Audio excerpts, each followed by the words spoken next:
नमस्कार, मैं हूं आपके साथ पूर्णिमा मिश्रा। हमारे खास प्रोग्राम क्या कहते हैं नरेंद्र मोदी में आज आपको सुनवाएंगे पीएम मोदी का वो ऐतिहासिक भाषण जो उन्होंने 20 दिसंबर 2013 को उत्तर प्रदेश के वाराणसी में दिया।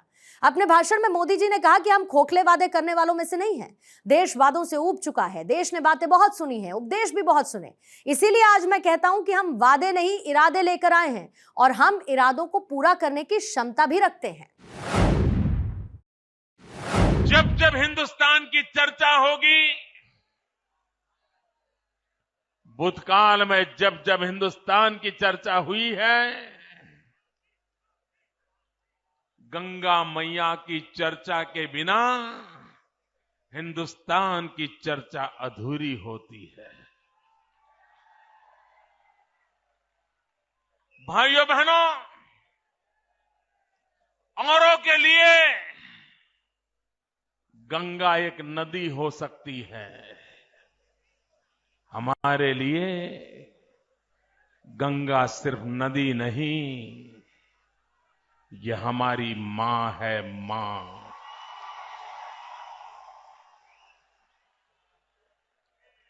गंगा ये पानी की धारा नहीं है, गंगा ये हमारी संस्कृति की धारा है। भाइयों बहनों, इस गंगा की सफाई के लिए न जाने कितनी योजनाएं बनी, न जाने कितने बजट खर्च किए गए, न जाने कितने कमिटियां बनाई गई, लेकिन पता नहीं चल रहा है कि गंगा के अंदर क्या ये रुपये भी बह जा रहे हैं क्या?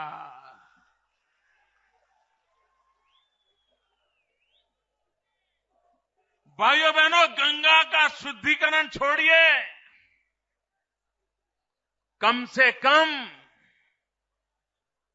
इस धन से, इन योजनाओं से उसमें जो निरंतर गिरावट आ रही है उसको तो रोक पाते। लेकिन भाइयों बहनों, ये नहीं हुआ। यूपीए सरकार ने बड़े उत्साह उमंग के साथ गंगा शुद्धिकरण के लिए एक योजना बनाई, बहुत प्रचार किया, लोगों को भी लगने लगा अब कुछ होगा, भरोसा हुआ, उनको सत्ता पर भी बिठा दिया। लेकिन मेरे उत्तर प्रदेश के भाइयों बहनों, और आज गंगा मैया की इस पवित्र धरती से मैं देशवासियों को भी कहना चाहता हूं कि 5 साल में 3 मीटिंग करने के सिवाय ये दिल्ली में बैठी हुई सरकार ने कोई काम नहीं किया है।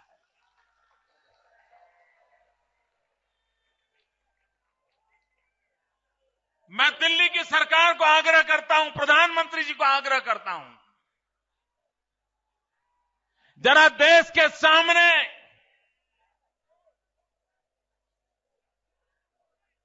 आप बारीकियों के साथ देश की जनता को हिसाब दो, देश की जनता को जवाब दो कि राजीव गांधी के जमाने से गंगा के नाम पर वोट मांगे गए हैं, गंगा शुद्धिकरण के नाम पर देश के सामने आपने अपनी एक नई पहचान बनाने का प्रयास किया है। गंगा के नाम पर हजारों करोड़ रुपए देश की तिजोरी से निकाले गए हैं।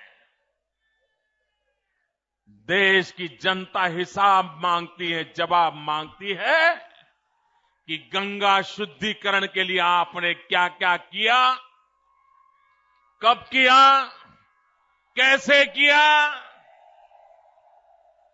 और देश ये भी जानना चाहता है किस किस के लिए किया। भाइयों बहनों,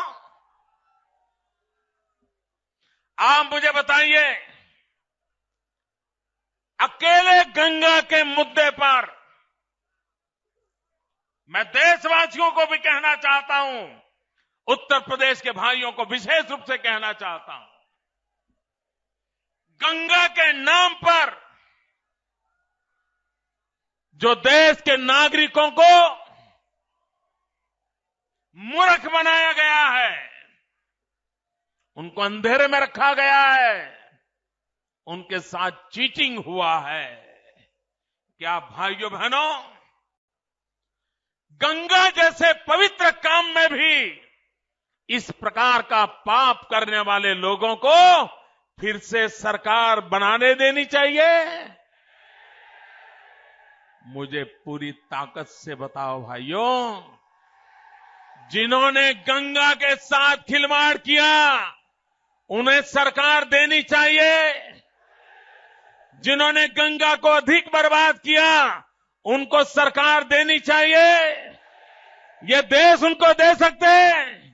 अरे जो गंगा नहीं संभाल सकते वो देश को क्या संभाल सकते हैं भाई?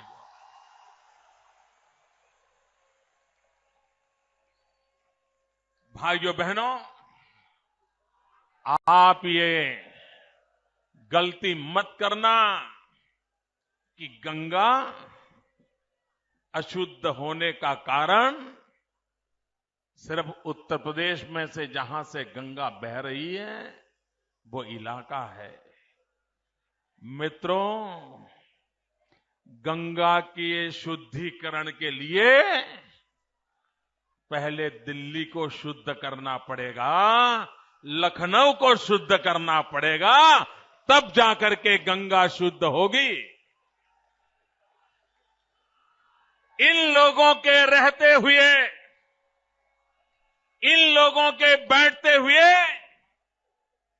गंगा के शुद्धिकरण की कोई संभावना नहीं है। आजकल लोग मुझे सवाल पूछते हैं, विशेषकर से जो कांग्रेस को बचाने में लगे हुए हैं, किसी भी हालत में कांग्रेस बची रहे, कांग्रेस बचेगी तो उनकी दुकान चलती रहे। ये कांग्रेस के जो रक्षक है वो आजकल सवाल करते हैं कि मोदी जी ये तो बताओ आप क्या करेंगे। मुझे ऐसा पूछते हैं, कांग्रेस ने तो तबाह कर दिया, बर्बाद कर दिया, आप क्या करेंगे, ये सब पूछते हैं। मैं सिर्फ कहता नहीं हूं, करके दिखाता हूं।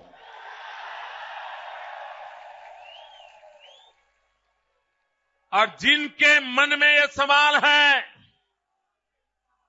जो मुझे पूछ रहे हैं कि आप क्या कर सकते हो, उनसे मेरी प्रार्थना है, एक दिन निकालिए, एक दिन गुजरात आइए,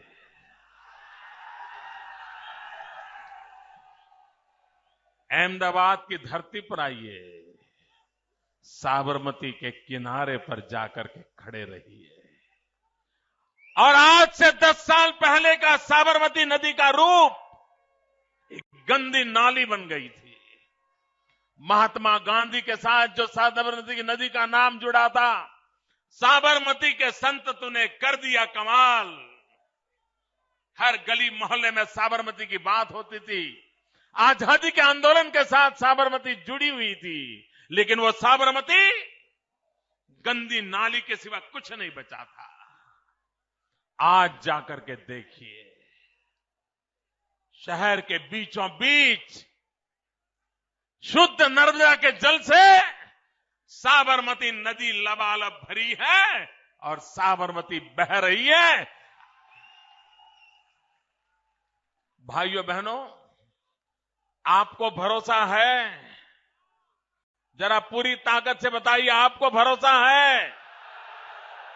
अगर साबरमती शुद्ध हो सकती है तो गंगा शुद्ध हो सकती है। साबरमती का कल्याण हो सकता है तो गंगा का कल्याण हो सकता है। अगर साबरमती गुजरात का जीवन बदल सकती है तो गंगा हिंदुस्तान का जीवन बदल सकती है। भाइयों बहनों,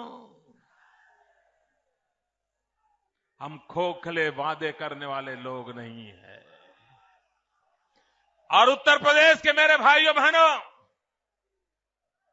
मैं आपको विश्वास दिलाने आया हूं,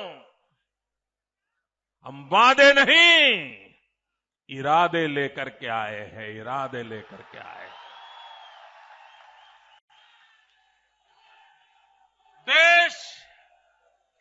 देश वादों से उब चुका है। देश ने बातें बहुत सुनी हैं, उपदेश भी बहुत सुने हैं। अब तो देश को धरती पर सच्चाई उतारने का इरादा है और इसलिए मैं आज कहने आया हूं, हम वादे नहीं, इरादे लेकर के आए हैं और इरादे पूरा करने की क्षमता रखते हैं। भाइयों बहनों, कुछ लोग सोचते हैं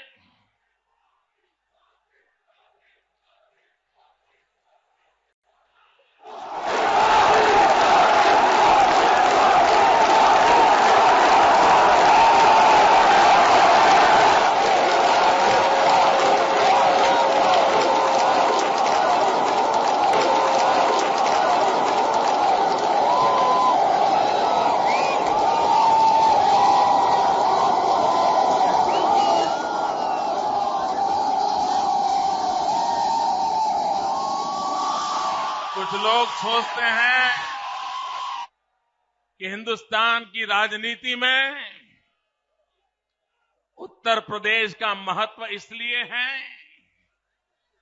कि उत्तर प्रदेश के बिना किसी दल की सरकार नहीं बन सकती। भाइयों बहनों, ये सोच उत्तर प्रदेश का अपमान है। क्या उत्तर प्रदेश का उपयोग सिर्फ सांसदों का नंबर बढ़ाने के लिए है? क्या उत्तर प्रदेश का उपयोग सरकारें बटाने के लिए है? भाइयों बहनों, मेरी सोच इतनी सीमित नहीं है। सवाल सरकार का नहीं है। अगर हिंदुस्तान को भी स्थिरता चाहिए तो उत्तर प्रदेश के बिना नहीं आ सकती है। अगर हिंदुस्तान को विकास करना है तो उत्तर प्रदेश का विकास हुए बिना हिंदुस्तान का विकास असंभव है। हिंदुस्तान में अगर बेरोजगारी मिटानी है, उत्तर प्रदेश से बेरोजगारी मिटाए बिना हिंदुस्तान की बेरोजगारी मिट नहीं सकती है। अगर हिंदुस्तान भूखा है, अगर उत्तर प्रदेश ये गंगा यमुना के पट, ये अगर हिंदुस्तान का पेट नहीं भरते तो हिंदुस्तान की भूख कभी मिट नहीं सकती है। भाइयों बहनों, उत्तर प्रदेश को सिर्फ सांसदों की संख्या के साथ न जोड़ा जाए। उत्तर प्रदेश भारत का भाग्य विधाता बन सकता है।